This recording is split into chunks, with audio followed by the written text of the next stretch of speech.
When we think about a typical disappearance, we usually think about a single person. A runner who never comes back from a trail, a car found abandoned on the side of a highway, or a text message left unread. It's a tragedy that's set in a specific frame. But what happens when that frame breaks? What happens when an entire group of people, a sports team, a military flight crew, a medieval village, or an entire family of four, disappear at the exact same moment? That's where a standard missing persons case can easily turn into a logistical nightmare. Because to make a crowd disappear, you need more than just a bad actor. You need the kind of event that opens up a void and swallows everyone inside it. A void that ends up leaving behind dinner tables still set, clothes still hanging in the closet, and investigators staring at a crime scene where the math just doesn't add up. On this episode, we're looking at cases where the scale of the loss is almost impossible to wrap your head around. We're looking at a national sports delegation that walked into a German hotel and completely evaporated into the European countryside. We're flying into the frozen tundra of the Yukon territory, where a 30-ton military aircraft and 44 souls went missing, without leaving a single scrap of metal in the snow. We're peeling back the layers of a famous medieval fairy tale to find the historical records of a very real, very terrifying mass abduction. And finally, we're driving down a lonely stretch of asphalt in British Columbia, looking for a giant, red-bearded stranger who used the promise of an honest day's work to lure an entire household into the dark forest. Grab a seat by the fire. This is Unexplained Mass Disappearances, Part 4.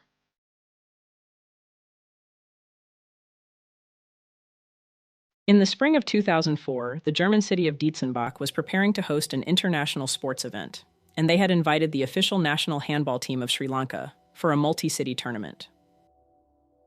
The only issue was that handball wasn't a very popular sport in Sri Lanka. So when the team showed up in Germany, no one expected them to be the greatest. But right from the start, things felt off. When the 23 players and coaches stepped onto the court for their first match against a local German team, it was painfully obvious that they had no idea how to play the game.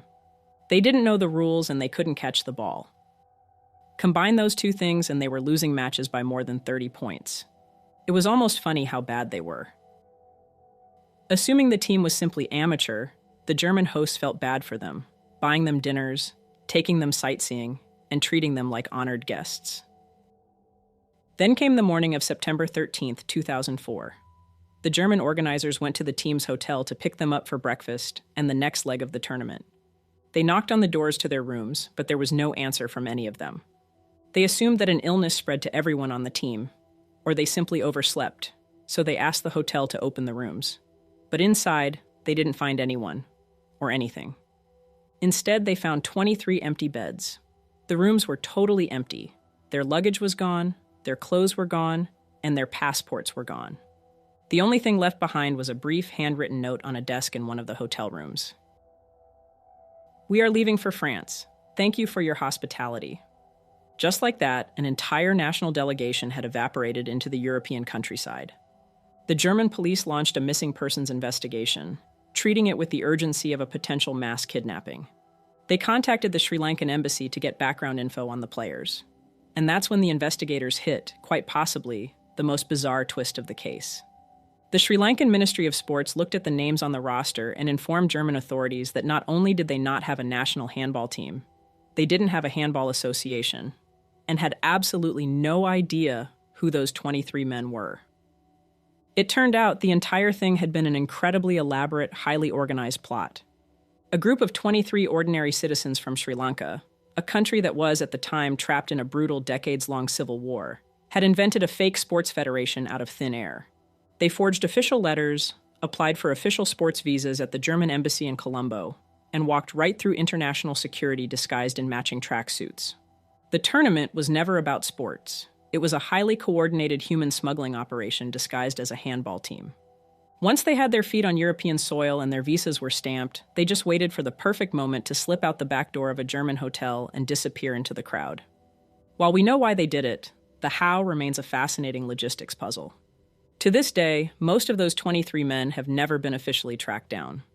They successfully erased their old identities and scattered across Europe, turning a fake sports team into one of the most brilliant mass disappearances on record.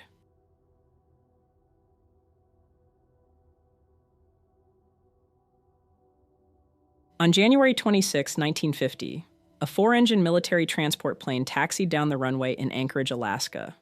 It was a Douglas C-54 Skymaster operated by the United States Air Force, and its mission was a routine flight down to Great Falls, Montana. On board were 44 people, 36 passengers and 8 crew members. Most of the passengers were military personnel being reassigned, some traveling with their families, heading back down to the lower 48 states. The flight path was supposed to take them down through Canada, flying over the rugged frozen wilderness of the Yukon territory. It was a route these pilots had flown countless times. About 2 hours into the flight, the crew cracked open the radio and checked in with a listening post in the Yukon. They reported that everything was fine, the engines were smooth, and they were right on schedule. That was the last anyone ever heard from them. When the plane failed to show up in Montana, the military launched what became one of the largest search and rescue operations in the history of North America. It was called Operation Mike, and it brought together over 80 American and Canadian aircraft, scouring thousands of square miles of land and sea. Obviously, when a big military plane crashes in the wilderness, it leaves a scar, somewhere. But they couldn't find any sign of the plane or its passengers. Search teams looked for anything: smoke, an oil slick, an area of snapped pine trees. But as the days turned into weeks, the searchers found nothing. It was like the plane had been snatched right out of the sky. But it wasn't long before the search itself became a nightmare. The weather turned brutally cold, dropping to 40 degrees below zero. The cloud cover was so thick that search planes were flying blind, and the terrain below was a maze of snow-covered mountains and endless forests in every direction. In fact, the search was so dangerous that 3 of the rescue planes actually crashed while looking for the missing plane. Investigators managed to find and rescue the crews of those planes, but the original Skymaster remained missing.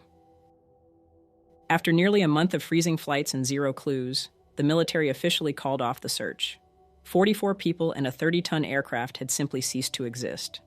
Because there was no wreckage and no bodies, theories filled those voids. Some investigators wondered if the plane had suffered a catastrophic structural failure that tore it apart in midair, scattering tiny pieces over such a large area that they were instantly hidden by the snow. Others suggested ice accumulation had caused the plane to stall, sending it plunging into one of the region's deep, uncharted glacial lakes, where it sank straight to the bottom under a sheet of ice. But over 75 years later, not a single scrap of metal, a single piece of luggage, or a single trace of those 44 souls has ever been recovered. It remains one of the military's most frustrating aviation cold cases. A military airplane and nearly 4 dozen people, entirely erased and still not found.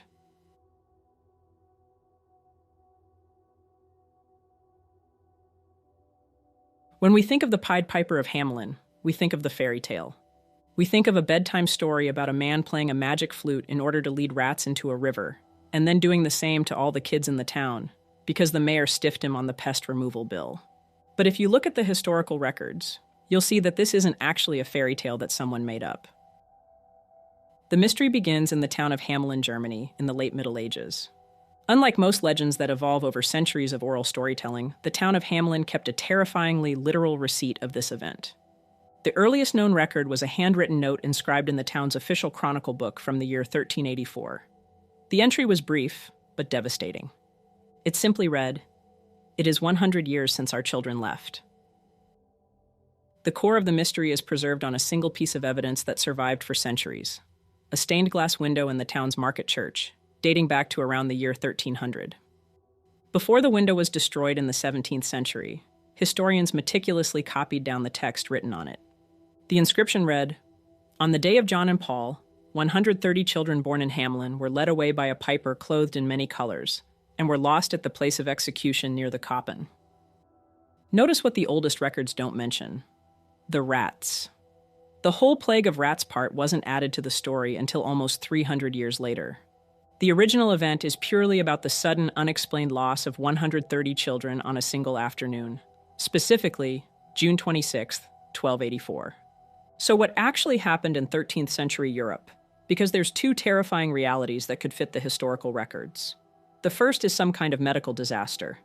Some historians believe the piper was a metaphor for the Black Death or a sudden outbreak of Huntington's chorea, otherwise known as dancing mania, where groups of people would dance and march from town to town until they eventually collapsed from exhaustion.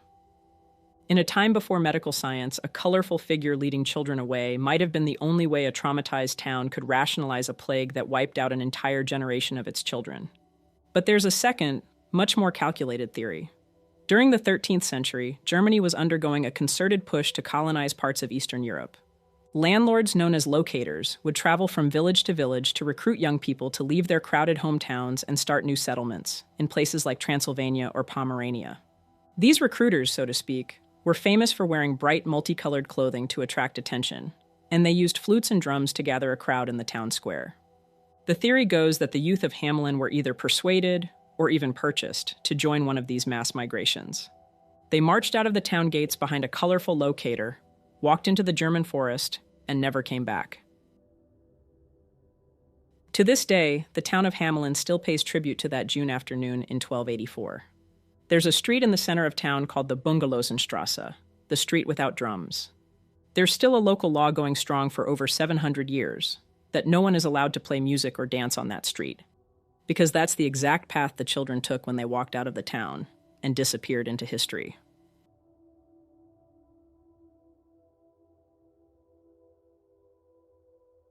On Tuesday night, August 1st, 1989, a 26-year-old man named Ronnie Jack walked into the First Leader pub in Prince George, British Columbia. Ronnie was going through a tough stretch.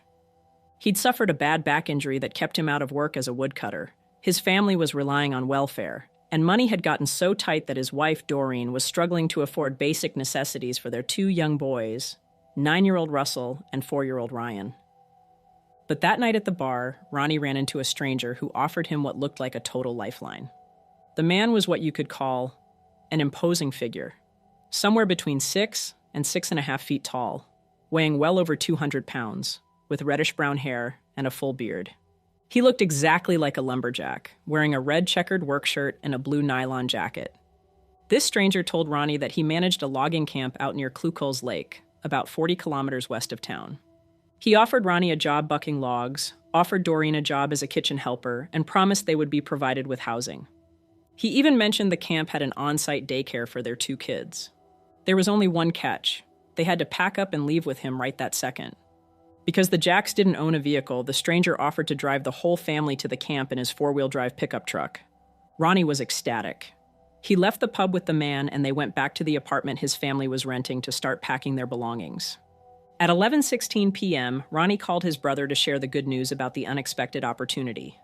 A couple of hours later, around 1 a.m., he called his parents, telling them they'd be gone at the camp for about 10 to 14 days and would be back before the school year started. At 1:21 in the morning, on August 2nd, 1989, a neighbor watched from their window as Ronnie, Doreen, and their 2 little boys carried their bags out of the apartment building. They piled into the back of a dark-colored pickup truck with the bearded stranger and drove away into the night. They have never been seen again. Because Ronnie had told his family they would be gone for up to 2 weeks, his mother didn't realize anything was wrong until late August. When she finally reported them missing, the Royal Canadian Mounted Police initiated a search that was plagued with issues from day one.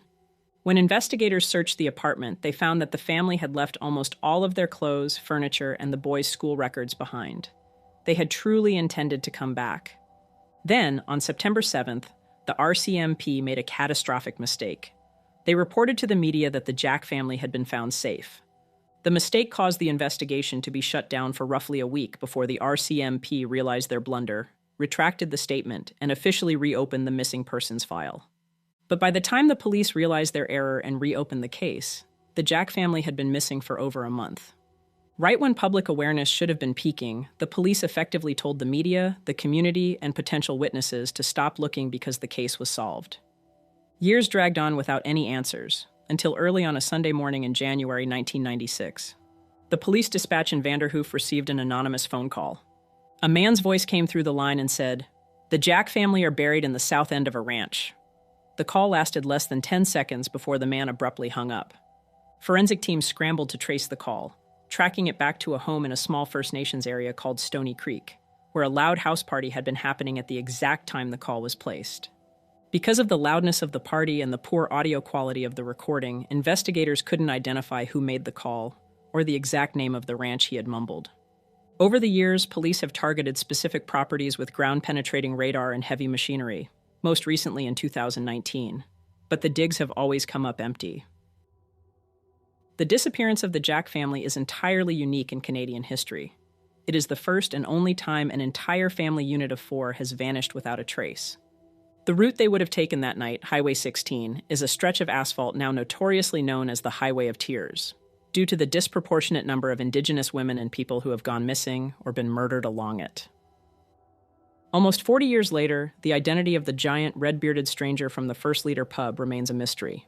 He walked into a bar, found a family at their most vulnerable, and used the promise of an honest day's work to lure an entire household into the dark, leaving a community haunted by the question of what lies buried at the south end of some ranch. Thank you for joining us for another episode of Fireside Unsolved. If you haven't already, please like and subscribe to help the channel grow. Until next time, take it easy and be easy, you filthy